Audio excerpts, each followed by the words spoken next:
Good morning, everyone. Hello, and welcome to our special episode of our monthly webinar, Beyond the Field. I'm your moderator, Amanda McLean, the Farm Management Specialist here with North Dakota Farmers Union. Thank you for joining our webinar today, as the intent of these webinars are to provide you with the latest information and have in-depth conversations with our experts. Today's topic, we will be covering disaster response, know your resources with experts from North Dakota Farmers Union, North Dakota NDSU Extension, the state North Dakota FSA office, and the Bank of North Dakota. A few things before we get started. Everyone is on mute, but at any time, if you have any questions, please feel free to type them into the chat or the Q&A, and we'll have time at the end of everybody's presentations to have some time for chat and conversation. Also, this webinar is being recorded, but if you'd like to rewatch it, you can find it by searching North Dakota Farmers Union on the YouTube channel. I will also be sending an email afterwards with the link to this recording and any resources that are presented today. We ask that you please take the exit survey at the end of this webinar because that really helps us continue to build these content and also have special webinars like we are doing today. So with that, I'd like to introduce our guest speakers. First, we have Angie Johnson, who is a Farm and Ranch Safety Specialist with North Dakota Extension. We also have Brad Nold, who is the Chief Claims Officer for North Dakota Farmers Union Insurance. Don Morgan, who is the President and CEO of the Bank of North Dakota. And Bo Peterson, who is the Chief Agricultural Program Specialist in Conservation, Environmental, and Livestock with the North Dakota FSA office. Thank you all for joining us today, and thank you for speaking. We will start first with Angie. Let me get that going for you, Angie. Sounds great.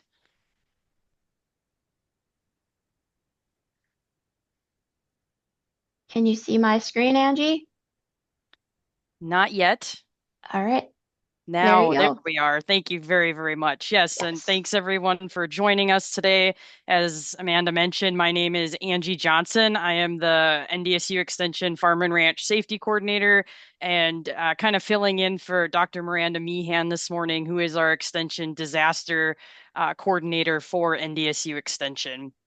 So this morning, I'm going to be briefly talking to you a little bit about our assessment tool that was really designed to help individuals who had been impacted by the June 20th storms to really be able to focus on what was the damage to our agricultural community. And I'll be sharing the assessment tool link in a little bit, but really I kind of wanted to focus on what are the objectives of this assessment tool? What are we looking for? And we really want to identify what types of damage did your farm operations, did your ranch operations take when it came to that June 20th storm? And so, what were the impacts to your homes, right? Your primary residence? Did you lose shingles? Did you have roof damage?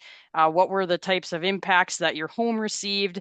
In addition to any outbuildings, did you have damage to your barns, grain bin locations, your sheds, machinery storage buildings?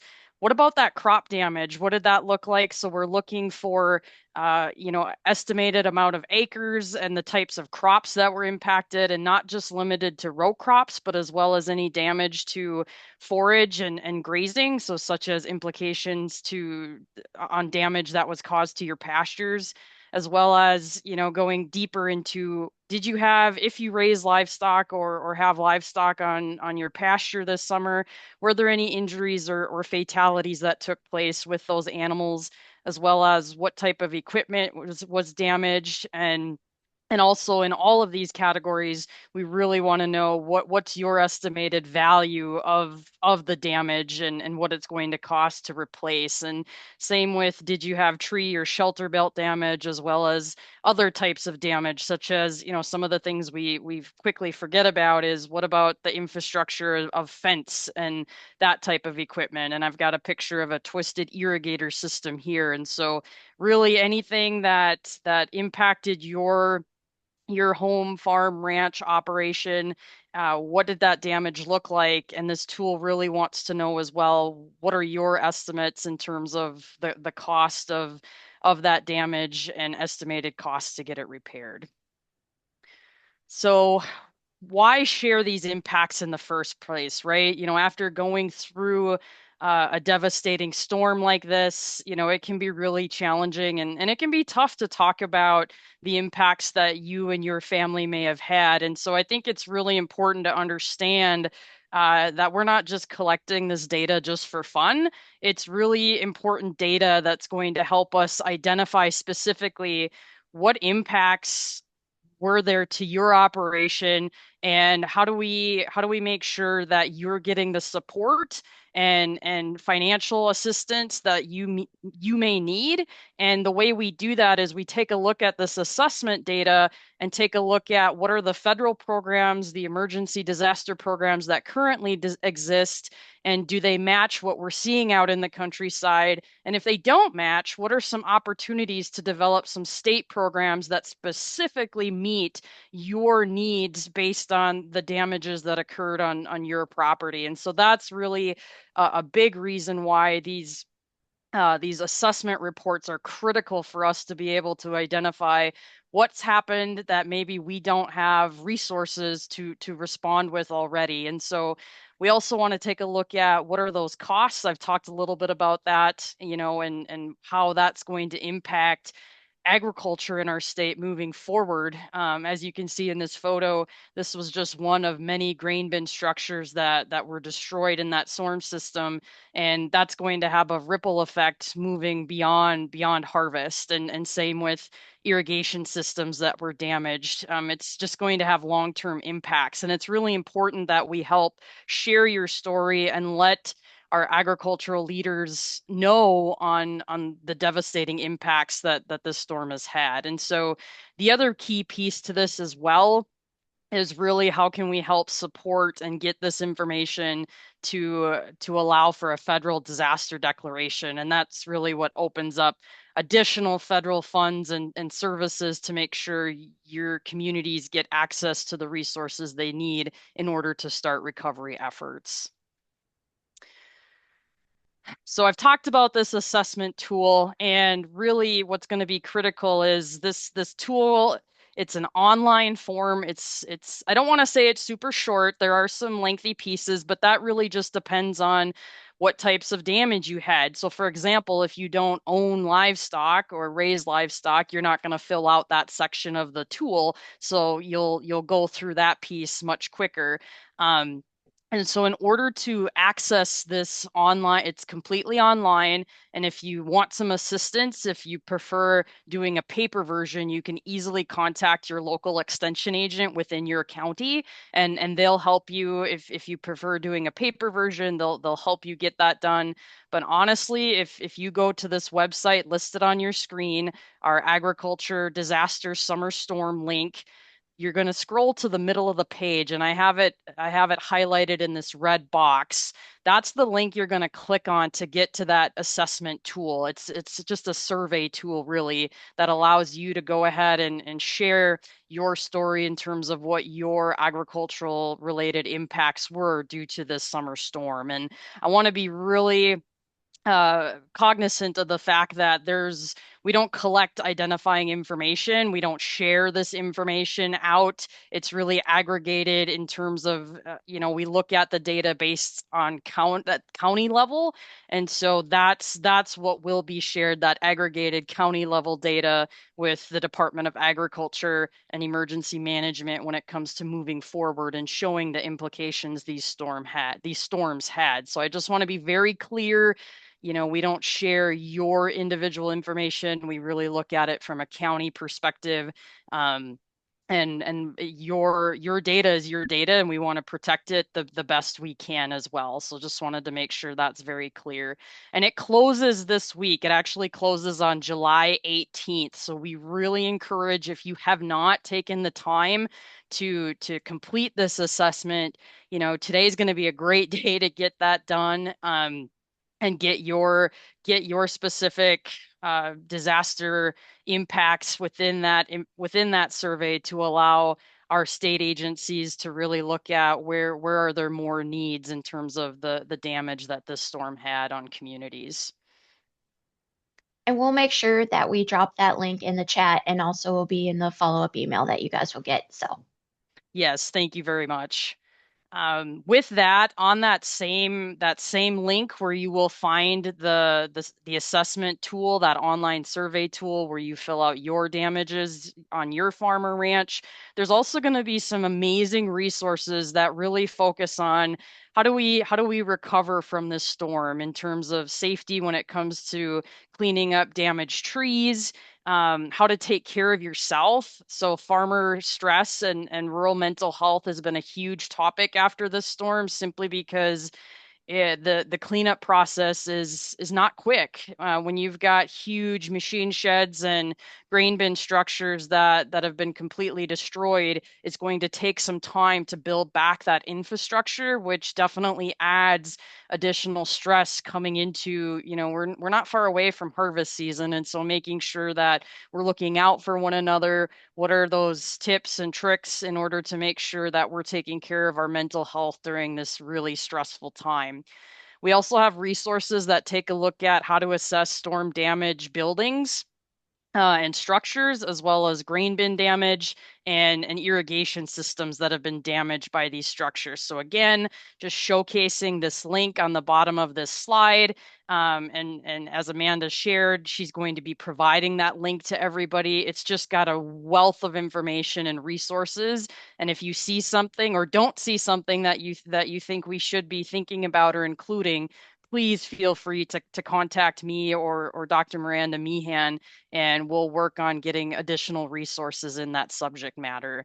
So with that, on your screen, you're going to see our contact information, which will also be shared out with participants at the end of this program. As always, please feel free to reach out. We will help and provide resources any way we can. And I strongly encourage, please take that survey assessment. And if you know of neighbors, friends, share it with them as well. We want to make sure we're representing your farm and getting your information on those damage reports included in our statewide efforts. So thank you for your time. thank you, Angie. Well, we will now turn it over to Brad with Farmers Union Insurance. Yeah, good morning, everybody. Amanda and I had just talked about maybe some things that people knew or didn't know about the claims process, the do's and don'ts. I of course, work for Farmers Union Insurance here in the state of North Dakota and South Dakota.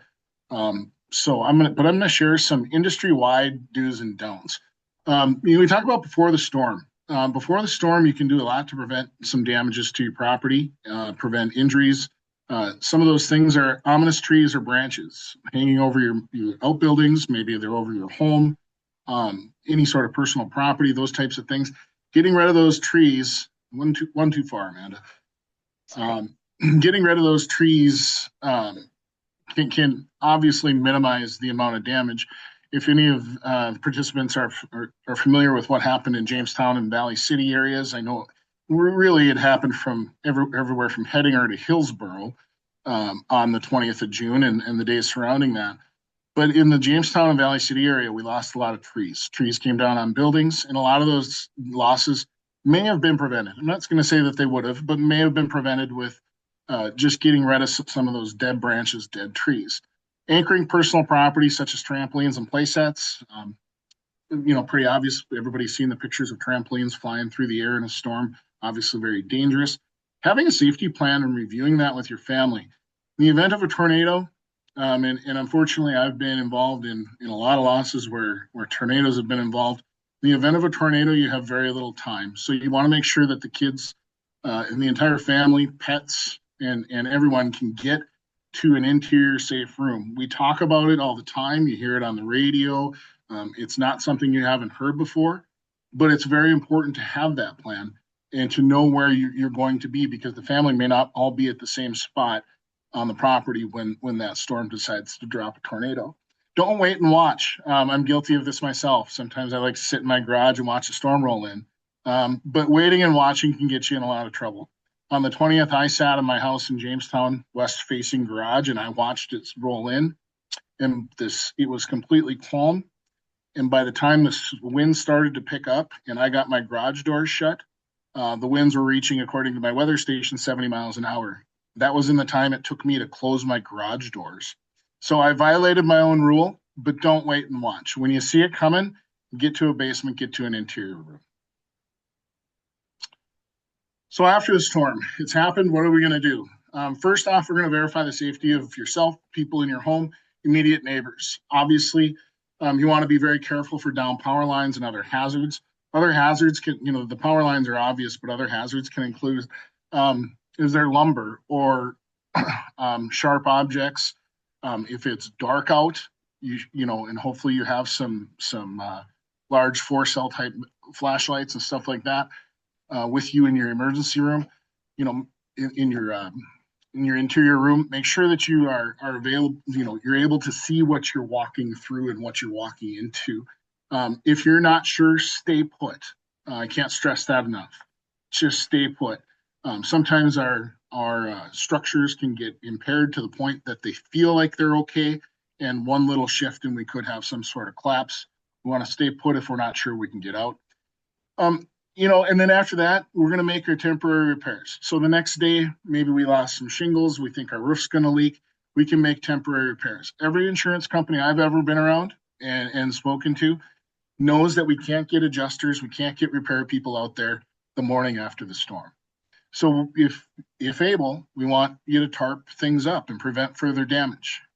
Replacing some shingles is a lot better than replacing shingles and the entire interior of your house because it got soaked with rain. So make those repairs, but don't make the repairs if it's unsafe. If you don't think it's safe to climb on the roof, don't. I'll flat out tell you this. I'm 48 years old and I have a bad knee. I'm not climbing on my 2-story roof because I will fall off. And that's far worse than having some rain leak in. So if you're not able, don't do it. Call a professional if you're unable to make those repairs. Just keep receipts and photos. Every insurance company allows this. We want you to do these things. Keep the receipts and the photos.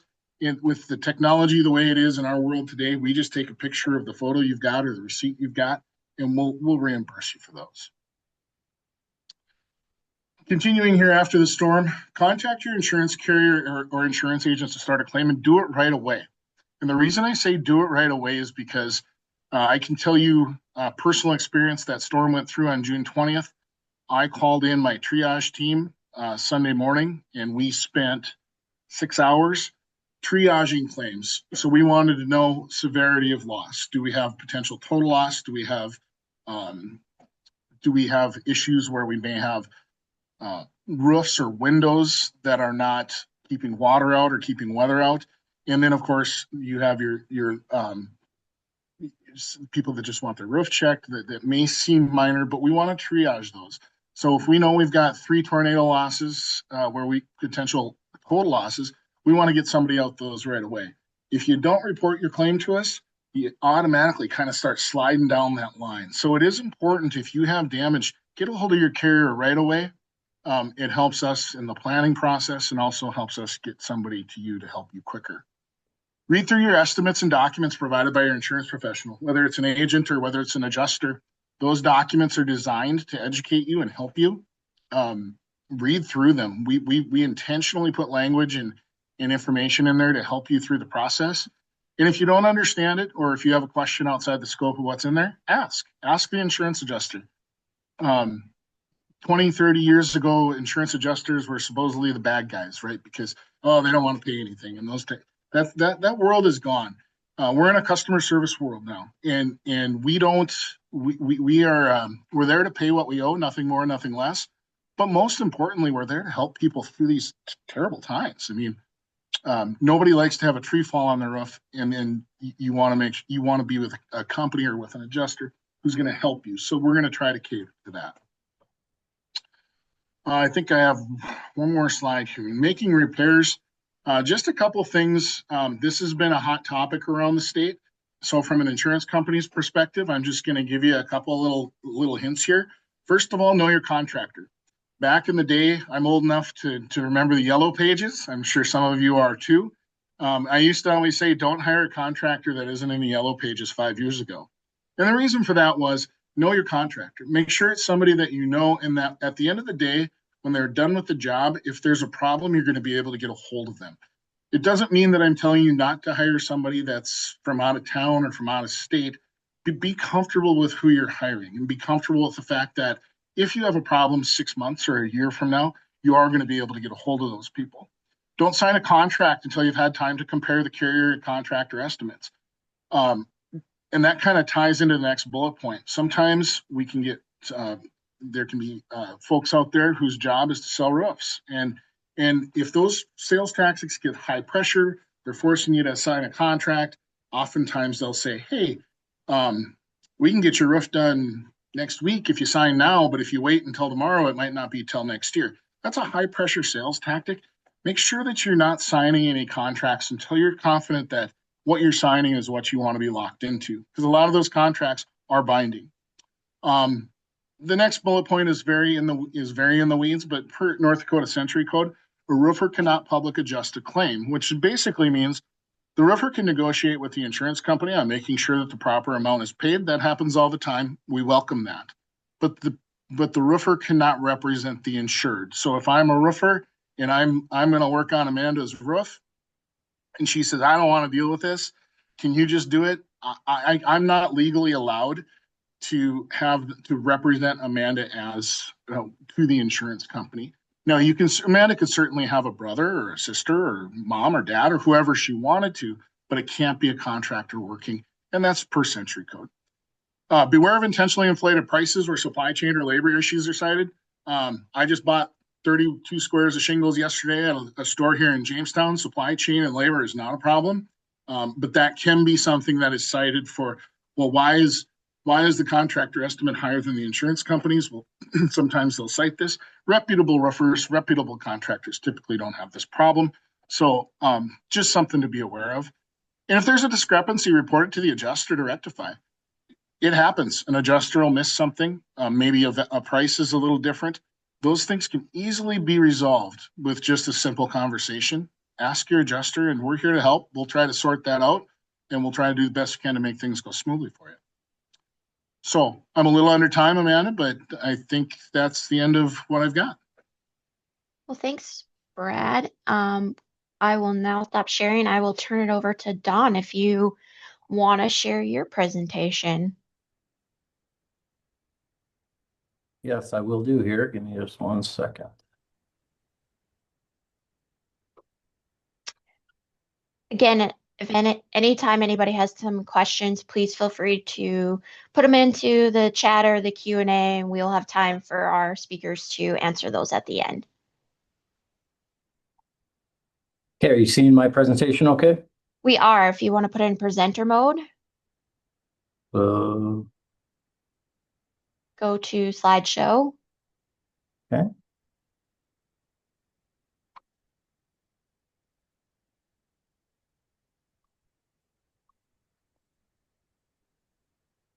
That work okay?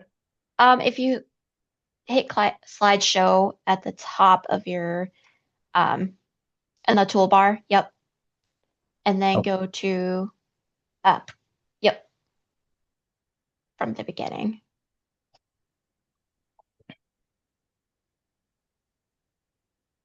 Click that. Yep. Yep.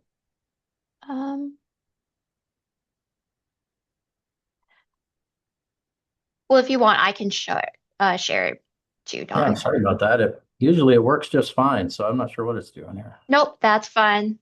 We have sometimes those technical issues, but I will surely just share mine again. No Okay, problem. well, she's bringing that up. I'll go ahead and start. So again, good morning, Don Morgan, CEO of Bank of North Dakota. Unfortunately, we continue to have disasters in the state of North Dakota. But as with everything, there's always some silver lining. Fortunately, we've got a lot of folks that are getting very experienced with working backwards from the needs of the affected area and coming up with some programs to help. So we, as soon as the storms came about in June, we started our process of gathering information. working with NDSU, getting data, working with local banks in the area that we have connections to, as well as agricultural customers and businesses in the area. And of course, our Industrial Commission members, Governor Armstrong, Commissioner Goring, Attorney General Drew Wrigley. A couple of them visited the area, also brought us back good information. At Bank of North Dakota, we always want to work backwards from that need, and a need that isn't being met by private market, insurance, federal programs, or whatnot, and see if there's any gaps. The first gap we identified here due to the derecho storms in the tornado-affected areas on June 20th was grain storage. That seemed to emerge as the kind of most immediate need that didn't have a ready solution. So we came out with 2 programs working with the Industrial Commission. And I think these came out in about record time. I think the governor gave us 14 days to roll these out, and I think the team got them out in about 3 days. So really, really good work done, both at the Industrial Commission level here at Bank of North Dakota, as well as our partner banks that we work with in the affected areas. I'm going to briefly go through the 2 programs, and essentially they're all geared towards the idea is that they both are supporting is the immediate certainty of funds. So the first one is our temporary grain storage supports. And what it does is essentially, if you're affected by those storms and had damage, you can go to your local lender that you already have a relationship with. It's a simple application, and you can get up to $150,000 unsecured through that local lender. We will hold that debt on behalf of that lender. And this is specifically for temporary immediate grain storage solutions. So baggers, rental grain facilities, if you're renting some offsite in order to store grain, some temporary solutions. That's what the intent of this program is for. Its intent is to allow you to move fast and quickly and get some temporary storage up, because harvest is, a close 60 days away, and we know how important grain storage is. In addition, on the temporary grain storage program, the interest rate on that will be fixed at 2%. It is a 2-year loan. We're only requiring an interest-only payment after the first year. So that gives you and your lender 2 years to essentially work through, how is this going to get repaid? Are insurance proceeds coming in that help on it? Or does it need to roll into your operation long-term? It gives a 2-year period for you to figure that out with your local lender. There is no prepayment penalty on it, and the loans can be structured as term loans and/or lines of credit. There's if you move forward a couple of slides, there is a application, a very simple application that that the lender that you're working with at your local community bank or credit union can help you fill out. The only requirement we have is that application and photos of the damage. We have not identified counties that this applies to. What we have said is if you were damaged by either the tornadoes or the derecho storm on June 20th, and you have photos of that damage, send it in, and we will consider that application. So that's really our first part of immediate need program we rolled out. The second one is a little more complex, but its intent as well is to provide some immediate certainty of funding. So this is for really anything beyond temporary storage. If you're looking to replace some of what was lost, some of your grain bins, hopper bins, flat bottom bins, dryers, even hoop barns, calving barns, feed barns, sheds, machine shops, irrigation pivots, and you're working with your local friendly insurance adjuster and claims agent, and you've got some insurance proceeds coming, but you need to get moving now. You can apply through this program for really that gap financing. And so again, you would work with your local lender, photos of the damage, and work under this program.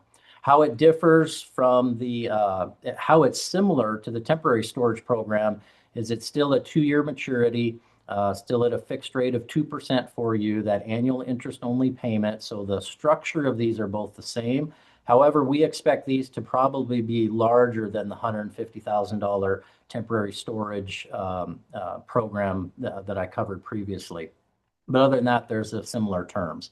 So if you have some insurance proceeds coming in that you haven't got yet, and it's larger than that $150,000, work with your local lender. They will fill out the application. They will work through that with us in terms of, what's the best way to structure that.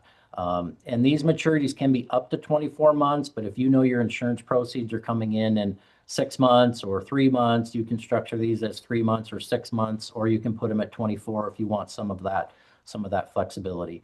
What we do require on this is those insurance proceeds, when they do come in, to come back to this loan first and foremost and pay it back. And we reserve the right to work with your local lender. If the total request exceeds 500,000, we may work with them on, is there some form of additional collateral that can be taken, and things like that. So this is the program where we really work and customize some solutions to some specific needs on some larger losses, working with you and with your local lender, and really trying to figure out within the certain boundaries, but trying to figure out what works best for your operation and the damage that you received. There's some other specifications in here, mostly for this presentation was for our lead lenders that we did meet with, those credit unions and community banks in the affected area, with how to get through the application, and things like that. So your lead lender has all that information. Those are our two projects, and our two programs. I would end with this.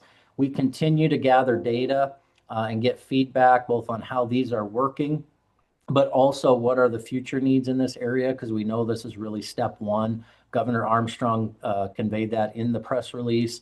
Steps 2, 3, and 4, we are currently working on some longer term rebuilder programs that can support longer term recovery. We have visited with the major affected elevators in the area, and we're working with them on some customized solutions to help them as well. And we're also gathering information on the businesses affected in those communities in the affected area that did receive damage, and looking at what are the solutions needed, to make sure they can get back up and running and continue to run. So I would say more to come from the Industrial Commission, from Governor's Office, from the Bank of North Dakota. And so far, as of yesterday, we've received 4 applications. Again, we just opened up applications on the 9th for about $2.4 million in total, and we do expect more. There is $37 million set aside in this rebuilder program, which is the state disaster program that we are using. We do expect this to probably exceed that. If it does, we will work with the Industrial Commission and Bank of North Dakota here to see what additional funding can be rounded up to support this. But this is where we're starting out at. So thank you for your time, and I'll hang on here for questions later on. Thank you. Thanks, Don. We appreciate that. And again, we'll be sharing this presentation. So if people want to know specifically about this program and some of the details, and we'll be sharing those links too. So, all right, Bo, you should be able to share if you want to. Okie doke. Let's see if it works. Looks good. All right.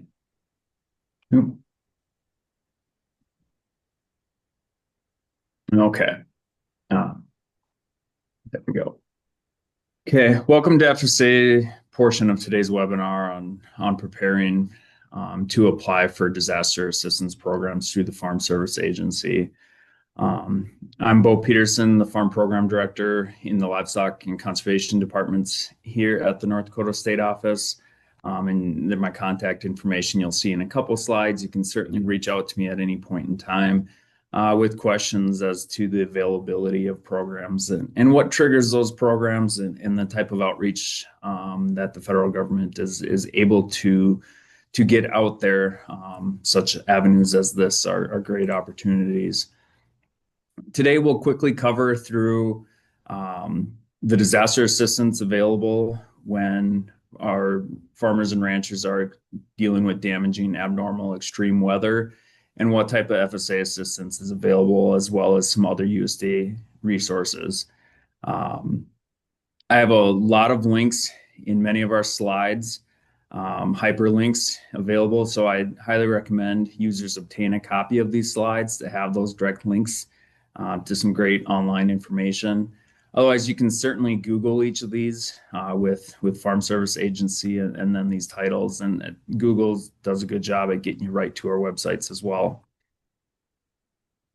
When we look at FSA disaster programming, there are many types of eligible loss conditions, such as blizzards, drought, excessive winds and tornadoes, especially this year, wildfires the last couple years, hail, excessive moisture, flood, also extreme heat, extreme cold, lightning, certain diseases, some specific predation issues, and less frequently, but things like abnormal freezes, of course, volcanic eruptions and the emissions from that, earthquakes, hurricanes, typhoons, and more. And the list every year is growing as we're seeing widespread needs.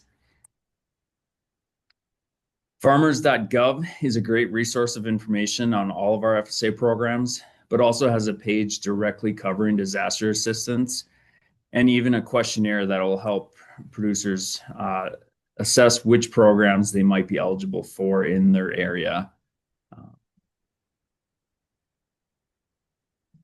Some of the main programs that trigger after a disastrous weather event, at least in North Dakota, include our Livestock Indemnity Program, the Emergency Assistance for Livestock Program, Livestock Forage Disaster Program, Non-Insured Crop Disaster Assistance Program. CRP has emergency grazing and haying provisions. Our Emergency Conservation Program, our Emergency Forest Restoration Program, and our Tree Assistance Program, which we'll cover a little bit more of here shortly, and the documentation that's needed with each of those.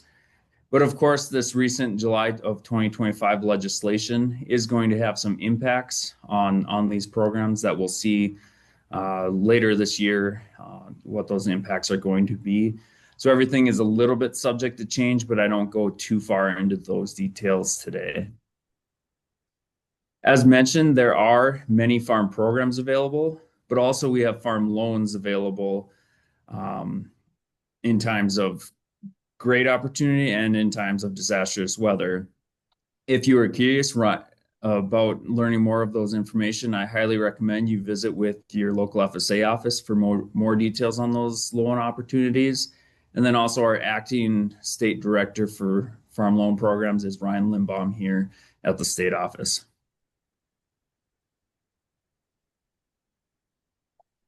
The Livestock Indemnity Program, or for short, we call it LIP. Couple links here that are very handy for individuals. LIP is designed to provide financial assistance in response to experiencing those livestock deaths or injuries from an adverse weather event. The calculated indemnity is based on the market value of that animal, taken off a national average price from the year prior. LIP does require some documentation, however, for producers to provide alongside their application to support that certification so that the county committee can substantiate the accuracy of that claim. Examples of supporting documentation to provide with your application in any combination.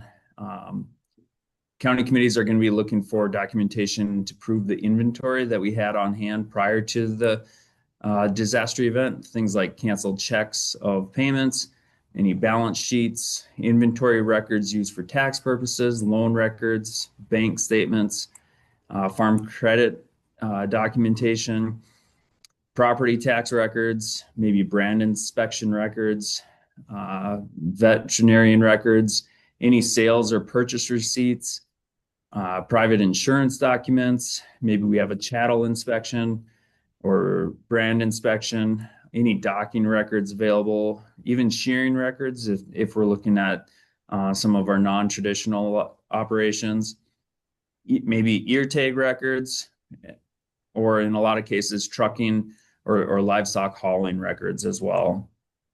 This isn't all inclusive, but those are just some examples for proving your inventory.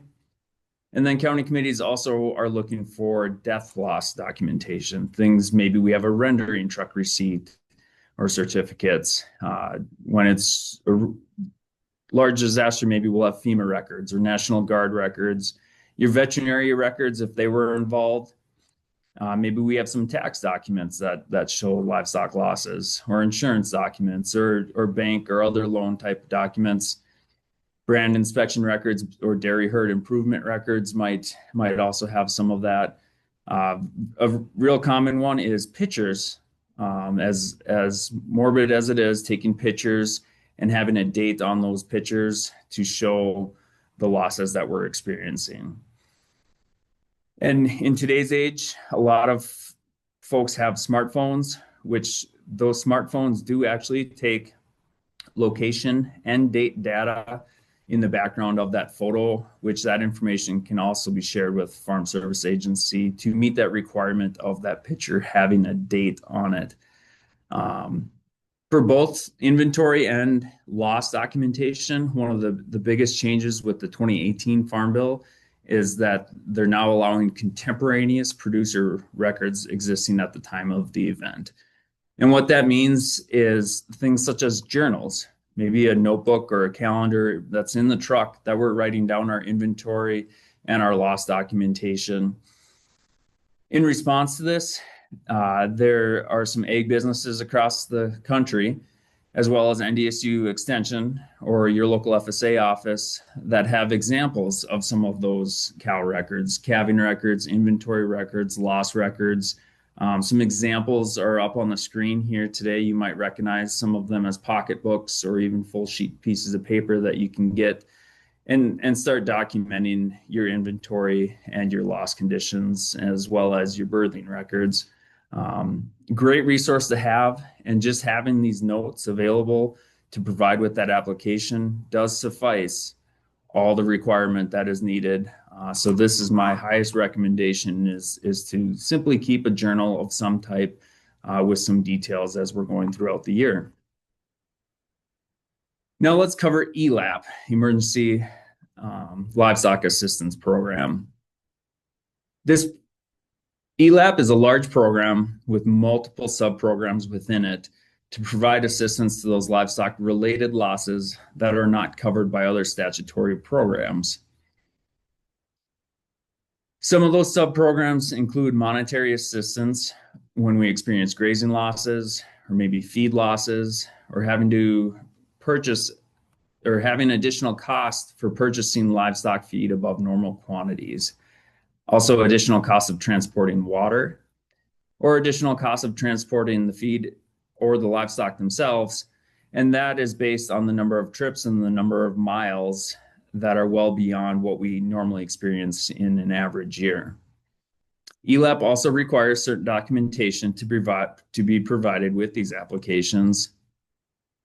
Applicants do need to file an annual acreage report and provide any of those applicable deeds or leases to prove that they had control of that land during that year. Also, a notice of loss and application for payment, as all of our programs require. The county committee might request additional documentation to verify these certified losses, such as receipts, mileage records, livestock inventory documentation. And they're also going to be looking at the prior 2 years documentation for some of these as well to substantiate that we are experiencing a loss in comparison to an average year. So throughout the year, FSA recommends keeping track of your mileage, water quantity, your animals, your feed quantity, and the value of that feed, any purchases that are made, the dates that we're grazing, and weather data as well. All of these applications do show that the producer has a responsibility to provide what that weather loss was.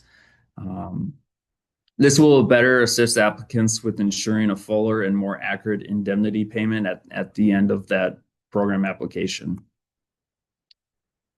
Also, for drought or sometimes other disasters by request, the Livestock Forage Program is another highly used program. LFP is an additional direct payment program, which is monetary assistance that's provided in response, most likely due to drought.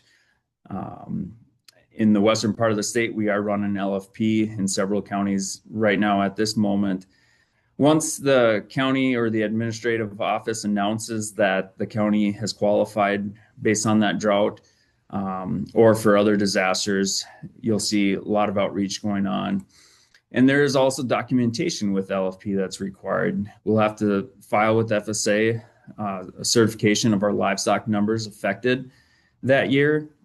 Any farm information will have to be submitted on an acreage report, as well as similar to ELAP, we'll need to also see a copy of those deeds or leases to show control of that land. Or in cases where we have a contract grower, FSA will also need that documentation.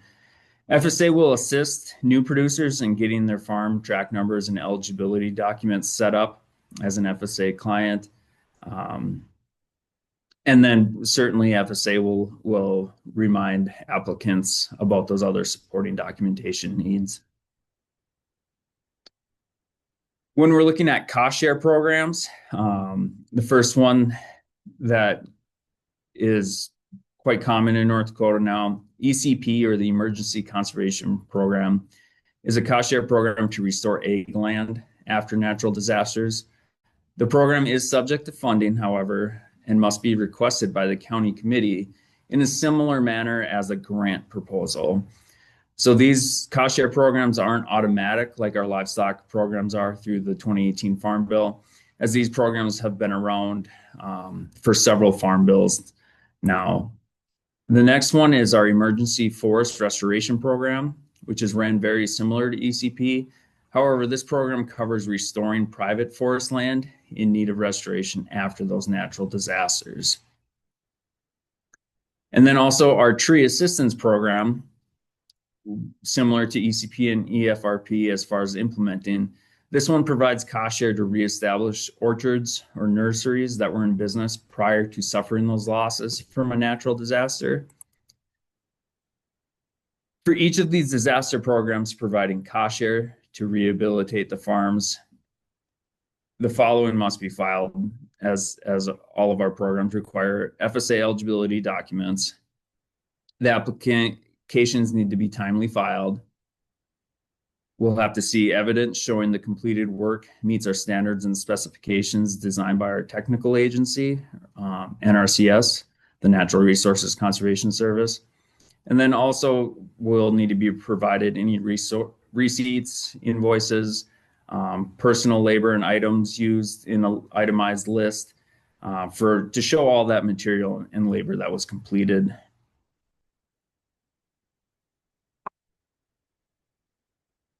Next, we'll discuss the opportunity through CRP, our Conservation Reserve Program, that helps provide relief in disaster-struck counties.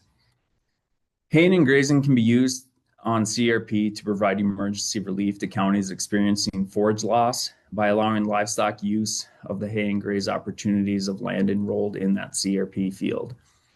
There are separate parameters of eligibility to use CRP for livestock. Two of those main functions are non-emergency provisions, and then also our emergency provisions, which we would be looking at in several counties this year. CRP emergency use provision is typically triggered by drought severity on the United States Drought Monitor website. Any county that has any drought severity labeled as D2 on that website or worse during the fiscal year, which with the federal government, that's October 1st through September 30th. But also beyond drought, there might be other forage losses that the county committee can request a need to implement the emergency provisions, subject to the approval from the state committee on those. Requests must be filed in the county office and include identifying the area being requested, modifying the contract plan, recording the request on county office forms, and then obtaining signatures on those plans and requests. Users of CRP land must receive approval in writing before they go out and perform that activity or physical action of haying or grazing. To wrap up, as an overview, there are, as mentioned earlier, many loan opportunities through the Farm Service Agency across the state. You can certainly reach out to your county office or to the state office here with any questions on any of those loan opportunities that you're seeing on the screen. As mentioned, our farm loan chief in the acting position is Ryan Limbaum. And then our director for the farm storage facility loans is Brian Haugen here at the state office. There is a link on this page to the top link is for all of our farm loans in general. And then the bottom link there is, of course, the fact sheet, as it says, to the farm storage facility loan information.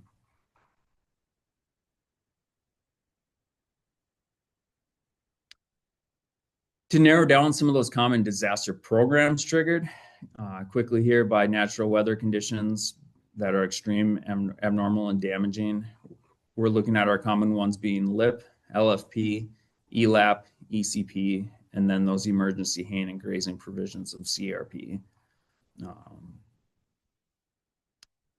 For those programs, for our livestock programs, the deadline is the first business day of March, the year after the disaster occurs. And this includes the notice of loss and the application for payment being that deadline. Also due at this time is the supporting documentation that supports those certifications. For the cost share programs, those deadlines are set by the local county committee. Typically, those are very short sign-up windows. So please make sure you're seeing our outreach efforts for those deadlines if you're in need of those cost share assistance programs. Some on the websites for USDA and FSA, one important item is the FSA Disaster Programs tool that helps you see all of our disaster programs availability and even type in what loss condition you had and it'll show you which disasters you might be eligible for. The way that we are able to perform outreach at this time is only through our e-news operations, which please subscribe to those email and text subscriptions that you can find in that second link. And then also there's a helpful link in here to help you find your local FSA office and that contact information. There's an educational hub that highlights everything FSA. There's also a loan assistance tool to help you navigate through some of that information on our loan opportunities. And if the U.S. Drought Monitor isn't showing what you're seeing on your field, you too can impact the Drought Monitor with this link here to the Conditions Monitoring Observation Report and show some information or pictures of what you're seeing on your farm. And then on the crop side of things, we do have emergency relief program and non-insurance disaster assistance programs.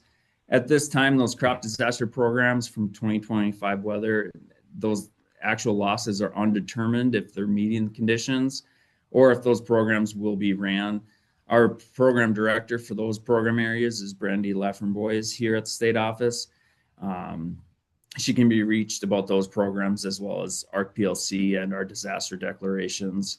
As we go through the 2025 harvest season and the 2025 marketing year, those programs may see some changes coming through them. Our contact information, Brad is our state executive director and Kristen the deputy, and then myself. If you have any questions on the conservation or livestock area, you can certainly email or call me at any time. And then, of course, if there were any questions that popped in, I can certainly highlight some more if there is anything. Well, thanks, Bo. So now we will open it up for questions. So again, feel free to type them into the chat or the Q&A. Bo, I do have a question for you. So with all of the wide impact, a lot of tree belts have been destroyed. Would that TAP or the ECP that you talked about, would any of those qualify to help with restoring old shelter belts? Or is there such a thing? Yep. Our Emergency Conservation Program, or ECP, does have windbreaks and shelter belts as a function within that. And the cost share rates are typically right in line with the NRCS cost share rates, who also has opportunities for that. And I know there's state partners out there and soil districts as well. So the best thing to find which area of programming that is going to help you reestablish those is probably to stop in your USDA service center or one of the forestry offices and get some ideas of which route is best for you. But ECP does have that option, yes. Thanks, Bo. Angie, question for you. So after that assessment tool closes on July 18th, how long will it take to get that data returned, do you think, and actually be kind of used for a lot of these programs and assessment of the damage in the state? Yeah, that's a great, fantastic question. I wish Dr. Meehan would be on, but it goes pretty quick, to be honest with you. The way the survey is set up, it aggregates the data. And so what ends up happening is she will go through and sort it by county and get individualized county-based reports. And so in terms of a time frame, I apologize. I don't know what she's looking at in terms of getting that out, but it would be rather quick. It's not going to be a long turnaround. We've got preliminary data already. We're just waiting until the survey completely closes, and I would imagine within a week or two she'll have that ready. So I don't have an official date, but it is a pretty quick process from my understanding. Thanks.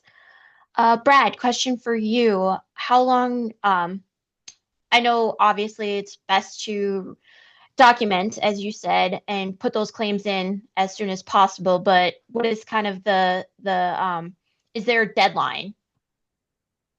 Yeah, good question. In the state of North Dakota, state of South Dakota, there is no statute of limitations on how long you could statute of limitations on reporting a property claim. There are on casualty or injury claims, but not on property claims. So it's not uncommon for us to have claims reported 2 or 3 years after a storm, and that's perfectly fine. Thanks, Brad. So this is probably a question for both Bo and Don. So a lot of the things that Brad talked about when, reporting a claim for your insurance, is that significant information enough for some of these loan or disaster aid programs that the Bank of North Dakota and the USDA has? For our two programs, yes. Proof of damage, proof of the claim, proof of project costs that you are looking to engage with. For that second program, the facility rebuilder, the one larger than 150,000, that suffices. And then your lead lender will ask for any additional information that may be needed through the underwriting process. For the temporary storage, 150,000, no, just photos of the damage is all you need, and you can get that money. But you have to use that money for temporary grain storage for the upcoming harvest.